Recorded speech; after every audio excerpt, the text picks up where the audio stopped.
The prevailing wisdom for success is pick a field and stick to it. Practice makes perfect after all. But my next guest, David Epstein, says we've got it all wrong. The best path to success is to explore widely and even fail. Two reasons. The first is that as the world becomes more specialized, specialized experts who are still important are seeing a smaller and smaller portion of the whole picture. And so these opportunities for generalists to synthesize information in technology, in science, in politics are greater than they've ever been before.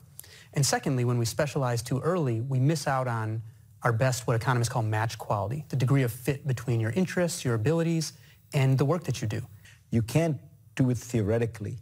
You can't imagine what you think. You can't even do it by just studying something. That's you right. actually have to engage in the practice. You have to try out stuff. That's exactly right. So we learn who we are in practice, not in theory, as one of the researchers I talked to says. And what she means is that we can't just introspect and decide what we're good at or what we might like. Our insight into ourselves is constrained by our roster of previous experiences. So we learn who we are in practice by trying things, reflecting on those things, and then zigzagging accordingly until we find a place where we alone can succeed and feel fulfilled.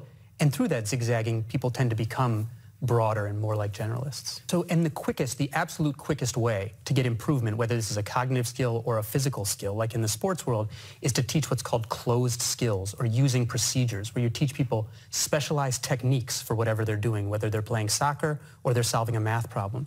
But to build a scaffolding where their knowledge becomes flexible, you want to teach so-called making connections knowledge, where they have to draw together these broad concepts, and instead of learning to just execute something, they learn how to match a strategy to a problem. And it doesn't matter if it's a math problem, a geopolitical problem, or a soccer problem. And that's the fundamental basis on which they can layer these other skills. This idea that we learn who we are in practice, not in theory, what we have to do is act and then think, basically. You do things and then you reflect on them, what they say about you, and you zigzag accordingly instead of kind of following the commencement speech advice to decide who you'll be in 20 years and march confidently toward that. And I think having a coach can really help you and remind you to reflect on what you've done as you try to optimize your own match quality. So life is a lot of trial and error. A lot of trial and error plus reflection. Nowadays, tasks that are very specialized are in danger of getting automated. So if you want this flexible knowledge, so we've gone from the industrial economy to the knowledge economy, now to the creativity economy, you need to be able to do new things.